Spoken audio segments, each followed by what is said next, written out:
कांग्रेस रामलीला मैदान पर आज रावण लीला कर रही है।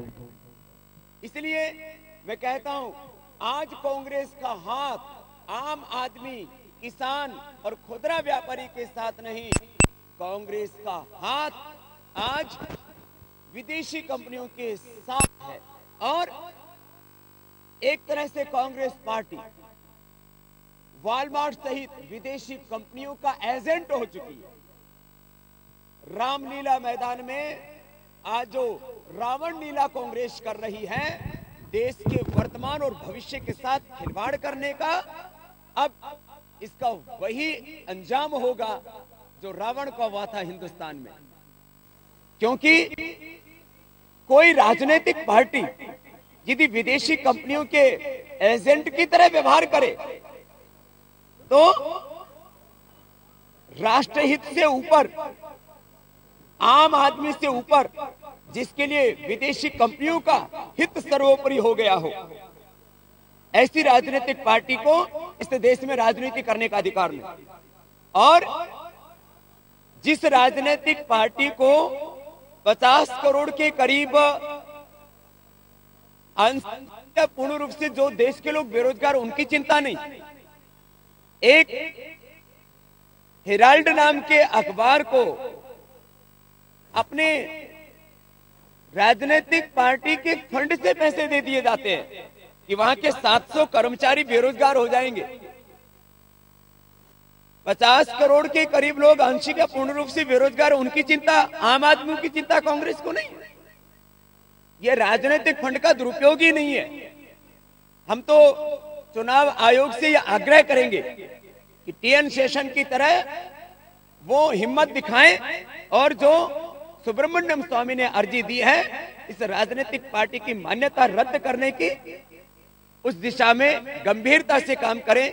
क्योंकि चुनाव आयोग वो एक संवैधानिक संस्था है और कांग्रेस पार्टी ने संविधान का उल्लंघन किया है, तो सुब्रमण्यम स्वामी की अर्जी के ऊपर उनको तत्काल कार्रवाई करते हुए इस राजनीतिक पार्टी की मान्यता रद्द करनी चाहिए।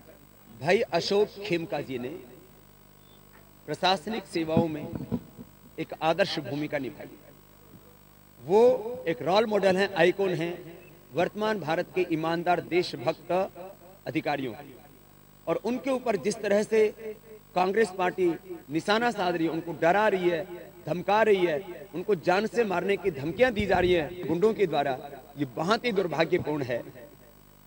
इस देश में यदि सच का गला घोटा जाएगा तो फिर सत्य कैसे बच पाएगा, कानून और संविधान की रक्षा कैसे होगी। इसलिए आज तक इस पार्टी ने यही किया। पहले 7 लाख से ज्यादा क्रांतिकारियों के साथ धोखा किया, फिर महात्मा गांधी जी के साथ धोखा किया, और उसके बाद में जयप्रकाश नारायण जी के साथ में, लोहिया जी के साथ में, और नेताजी सुभाष चंद्र बोस के साथ में, फिर गंगा प्रसाद उपाध्याय जी के साथ में, डॉक्टर श्यामा प्रसाद मुखर्जी के साथ में, जिन्होंने भी इनकी गलत नीयत और नीतियों के खिलाफ आवाज उठाई, उसको षड्यंत्र करके या तो दबा दिया या दफना दिया, मिटा दिया।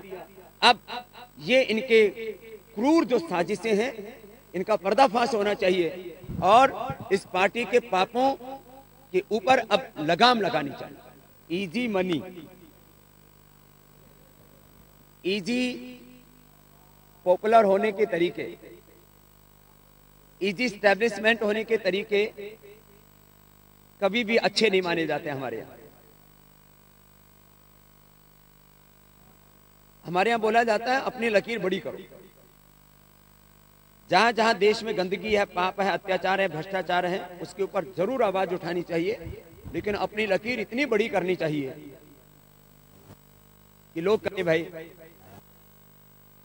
बड़ा कंट्रीब्यूशन है। तो हमें अपने काम से आगे बढ़ना चाहिए और संघर्ष करके आगे बढ़ना चाहिए। जैसे इजी धन कमाना, ऐसे ही कोई जो नुक्ते ढूंढे जाते हैं कि हम रातों रात भारतीय राजनीति के शिखर पर पहुंच जाएं, ऐसा कभी हुआ नहीं है दुनिया के इतिहास में, देश के इतिहास में। इसलिए हमें इजी तरीके ढूंढने के बजाय अपने सेवा में, अपने आंदोलन में बिजी रहना चाहिए और जितना भी वक्त लगे हमको प्रामाणिकता के साथ काम करना चाहिए। पहले गुजरात जीतने की बारी है, उसके बाद में देश की तैयारी है। पहली बात तो लोग घरों से बाहर निकलें वोट करने के लिए, ये बहुत जरूरी है। लोगों की अज्ञानता और उदासीनता के कारण से जब तक लोग वोट नहीं करेंगे तब तक ये राजनीति की खोट दूर नहीं होगी। इसलिए लोग घरों से बाहर निकलें और इस कांग्रेस पार्टी का राजनीतिक बहिष्कार करने के लिए, उनको जो हरा सके उसको वोट देने के लिए लोगों को घरों से बाहर जरूर निकलना चाहिए, क्योंकि केवल पाप करने वाला ही पापी अपराधी नहीं होता है।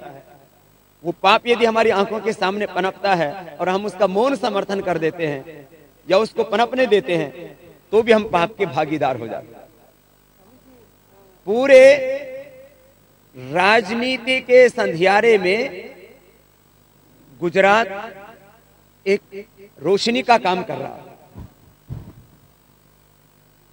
माना कि कुछ गलतियां यहां पर भी हो सकती हैं, लेकिन 24 घंटा बिजली और सड़कों से लेकर के शिक्षा, स्वास्थ्य से लेकर के सभी क्षेत्रों में जो गुजरात ने विकास किया है वह अपने आप में एक